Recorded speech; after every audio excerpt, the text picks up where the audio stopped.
સિંહો છે એકંદર અમને મોટો ફાયદો એ છે કે રોજ અને ભૂંડ છે એ સિંહને જોઈ અને ભાગી જાય છે.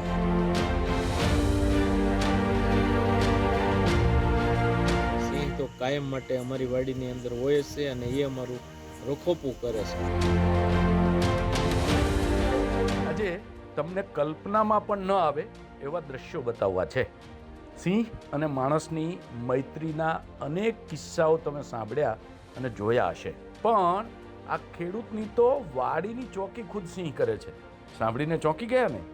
સામાન્ય રીતે ખેડૂતો પોતાના આંબાની ચોકી કરવા માટે મોંઘી દાટ વાડ કરાવતા હોય અથવા તો ચોકીદાર રાખવો પડતો હોય, પરંતુ શું તમે ક્યારેય સાંભળ્યું છે કે સાક્ષાત વનરાજ કોઈના બગીચાની ચોકી કરતા હોય? જી હા, સાંભળવામાં નવાઈ લાગશે, પણ અમરેલી જિલ્લાના ધારી તાલુકાના જર ગામમાં કંઈક આવો અદ્ભુત નજારો જોવા મળે છે. અહીં સ્વાદિષ્ટ કેરીના બગીચાઓની સુરક્ષા કોઈ સિક્યુરિટી ગાર્ડ નહીં, પણ એક સિંહ પરિવાર કરી રહ્યો છે. આવો જોઈએ અમારો આ ખાસ અહેવાલ. અમરેલીના ધારી પંથકની સીમ અત્યારે કેસર કેરીની મગમગતી સુગંધથી મહેકી રહી છે, પણ આ સુગંધની વચ્ચે ગીરના રાજાની ગર્જના પણ ગુંજી રહી છે. જર ગામની સીમમાં આવેલી આંબાની વાડીઓમાં અત્યારે એક સિંહણે તેના 3 પાટડા સાથે ધામા નાખ્યા છે. આ સિંહ પરિવાર હવે આ વાડીને જ પોતાનું ઘર બનાવી ચૂક્યો છે. આ દ્રશ્ય જોઈ ભલભલાના પરસેવા છૂટી જાય, પણ અહીં તો કુદરત અને મનુષ્ય વચ્ચેનો અનોખો તાલમેલ જોવા મળી રહ્યો છે.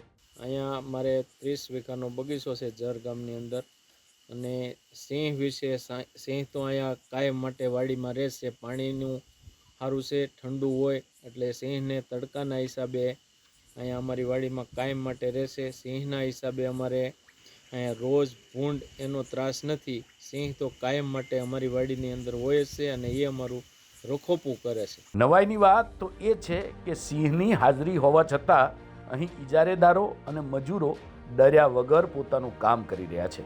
જંગલના રાજા સાથેનો આ સહઅસ્તિત્વનો નજારો એ સાબિત કરે છે કે જો વન્યજીવોને છંછેડવામાં ન આવે તો તે મનુષ્ય માટે રક્ષક પણ બની શકે છે. સિંહોને કારણે અહીં રોજડા અને ભૂંડ જેવા જંગલી જાનવરોનો ત્રાસ સાવ નાબૂદ થઈ ગયો છે, જેનો સીધો ફાયદો ખેડૂતોને મળે છે. અમારા વિસ્તારમાં મોટા પાયે બાગાયત વિસ્તાર છે અને કેસર આંબાના ઝાડ આવેલા છે. અત્યારે હાલમાં કેસર કેરી તૈયાર પણ થઈ ગયેલી છે. અમારા વિસ્તારમાં સિંહ, ભૂંડ, રોજ બહુ જ ખૂબ જ પ્રમાણમાં વસવાટ કરે છે. આ સિંહો છે એકંદર અમને મોટો ફાયદો એ છે કે રોજ અને ભૂંડ છે એ સિંહને જોઈ અને ભાગી જાય છે. સિંહ છે એક અમારા મિત્ર તરીકે બગીચાઓમાં ફરતા હોય છે અને અમારું જે પાણી જે છે કૂવાનું કે દારનું, એમાં પાણી પીવે છે. એ જ પાણી અમે આંબાને પાઈએ છીએ. કેસર કેરી અને કેસરી સિંહ એટલે બહુ બંધ બેસતું છે અને કેસર કેરી પણ બહુ સારા પ્રમાણમાં થાય છે. કેસરી સિંહ પણ હોય છે અને ક્યારેક ક્યારેક બગીચાઓમાં સિંહ બેઠા હોય છે. અમારા માણસો જેમ માલઢોરને હાંકીને બહાર કાઢે છે એમ સિંહને પણ બહાર કાઢે છે અને માણસો કામ કરે છે. આવું ઘણી વખત અમારે આ બગીચાઓમાં બને છે.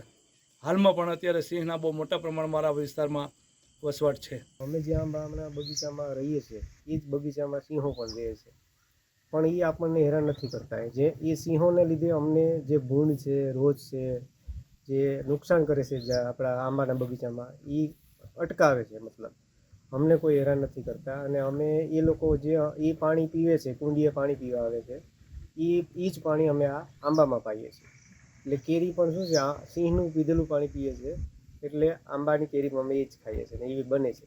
ધારી અને ગીર કાંઠાના વિસ્તારોને સિંહની વધતી સંખ્યાને કારણે નવી ઓળખ તો મળી, પણ જર ગામની આ આંબાવાડીમાં સિંહ અને માણસોની ભાઈબંધીએ આ ઓળખમાં વધારો કર્યો છે. માણસનો પ્રકૃતિ અને પ્રાણી સાથેનો આવો મૈત્રીપૂર્ણ વ્યવહાર કદાચ ગીરની ધરતી પર જ જોવા મળી શકે. અહીં કેરી ભલે આંબા પર પાકતી હોય, પણ તેની ચોકી ડાલા મથ્થો સાવજ કરે છે, જે હવે વાડી માલિકો માટે ભય નહીં પણ આશીર્વાદ સમાન સાબિત થઈ રહ્યો છે. જય જવાન, જય કિસાન. ખેડૂત પોથીને લાઈક, શેર અને સબસ્ક્રાઇબ કરો.